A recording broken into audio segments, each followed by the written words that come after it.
So I need to come up 10 inches from the bottom and 4 3/4 over.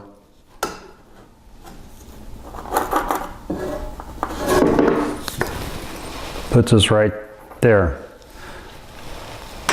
That's where I drill the 5/8 inch deep recess so that can fit in there. I need to put 2 holes in here that take these T-nut inserts, but the problem being I'm going to have a little trouble getting in here since we're a double width, so I'm going to have to figure out something to get that to fit up from the back side. But then we've got to put this plate in here as well, and that gets a 5/8 inch recess as well. And the same thing with the T-nut there. So we're going to have fun working on that. 30 1/4, 30 3/4, and then in 10 inches. That's our other recess right there.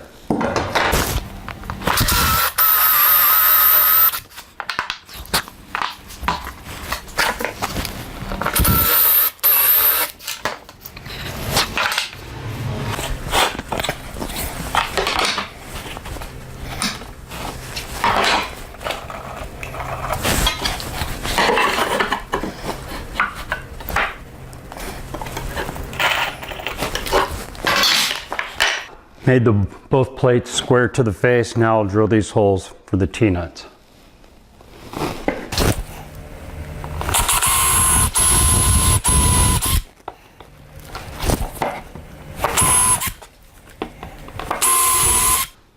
Okay, this bit's not getting it done. At least I have some pilot holes, and I'll go get a regular wood bit and drill all the way through.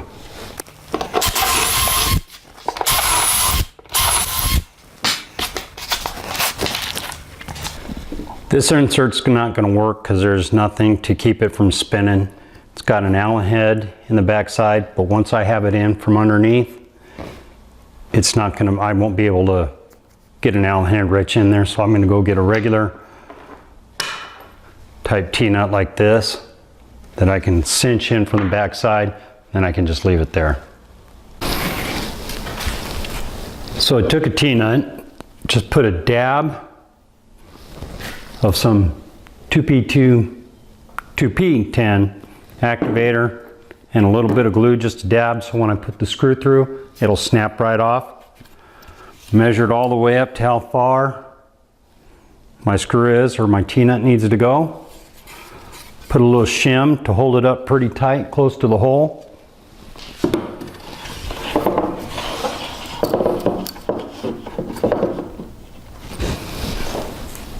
Look down the hole, see if I'm close.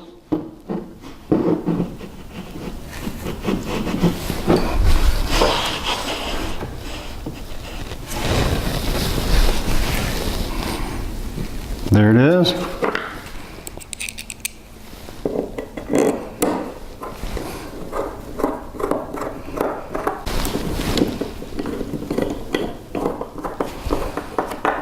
There it is. Cinch it up. You should just gonna set that T-nut, and then it'll pop it right off of that shim.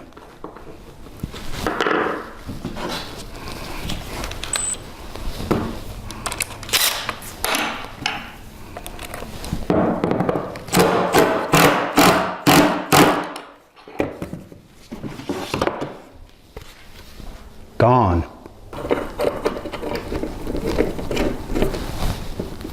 Oh, there we go.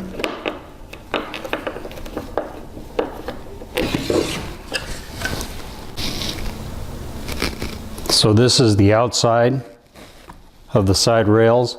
This bracket will mount underneath like that. We have to drill a 1-inch hole where I've already got it marked according to the directions.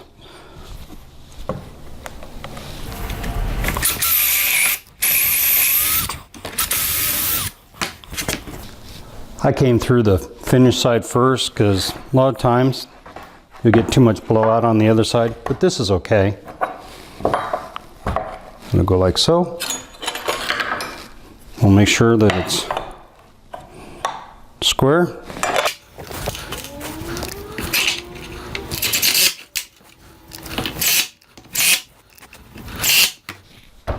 bracket is on the inside of the bed frame. There they both are on the inside at the head of the bed. So the leg hardware at the foot of the bed mounts like so, folds down, and then it folds up into the bed.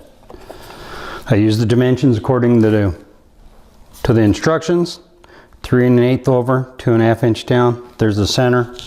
We got to put a 1/2 inch recess hole so we can put that in. This hole can only go a 1/2 inch. It is not supposed to go through to the other side. So wish me luck.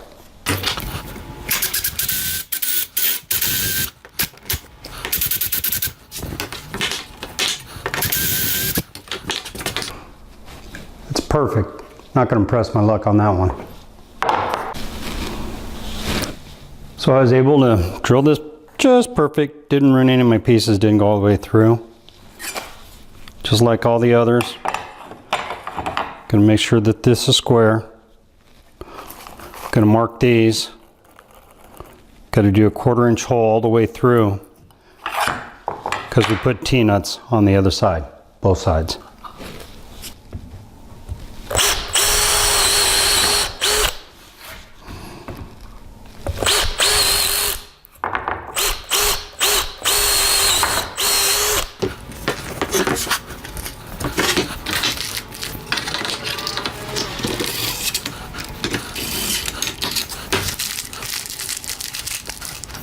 Got those snug. Just a couple wood screws in the top.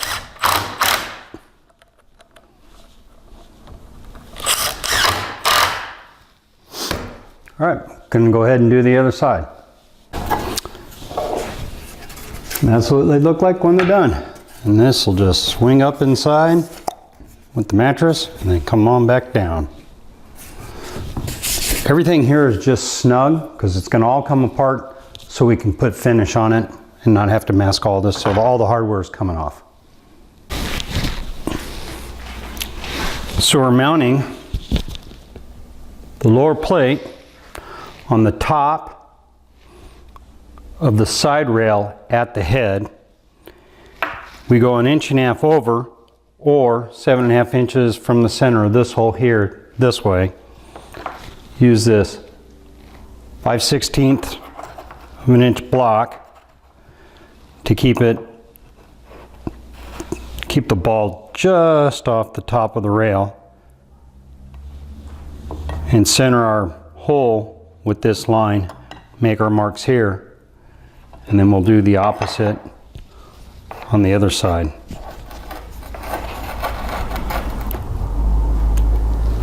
Drill 1/4 inch holes here and here, use T-nuts from the back side, and then we'll come back and put our screws in the other holes.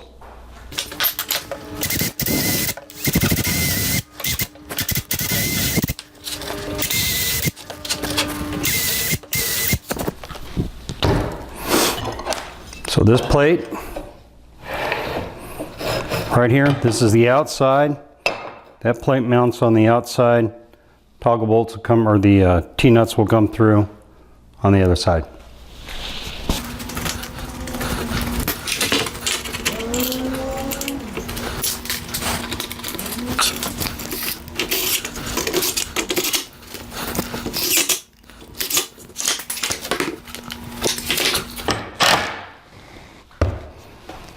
Now once I can find these other 2 black screws in the one of many hardware packets, I'll finish it up.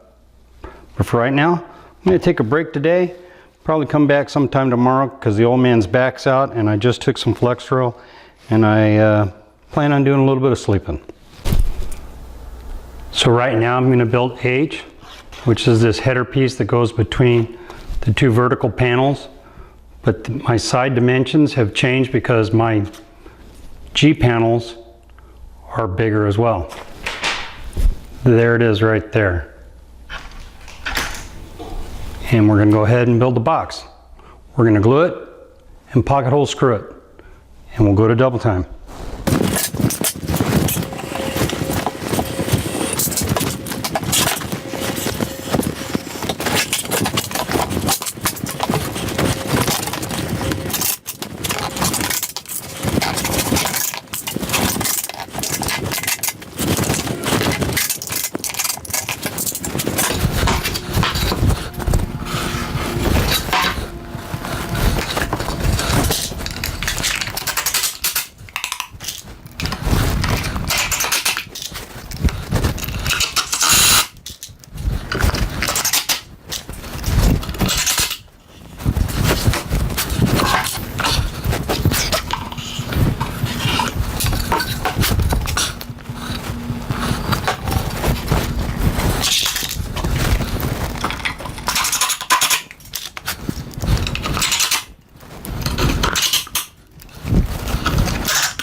As a reminder, this will be up against the wall. You'll never see this side. Same with this side here.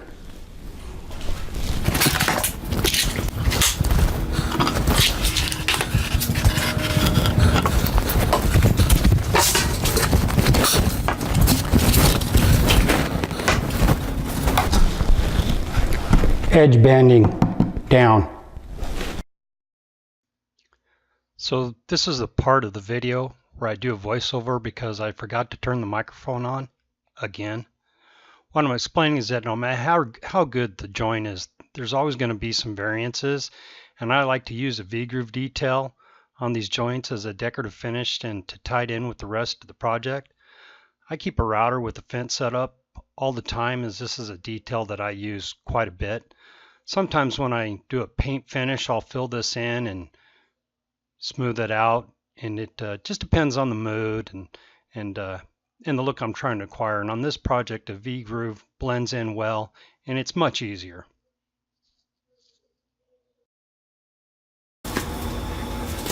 These are the struts that will make up the frame for the actual bed frame to support the mattress.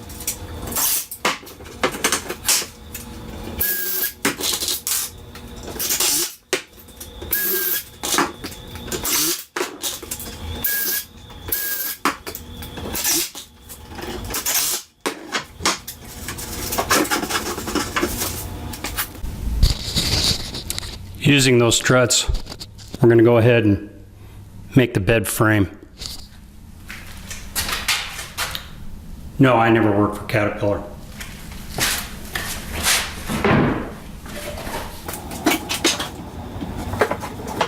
So this is going to do it for this video. I'm just going to finish up building the frame here.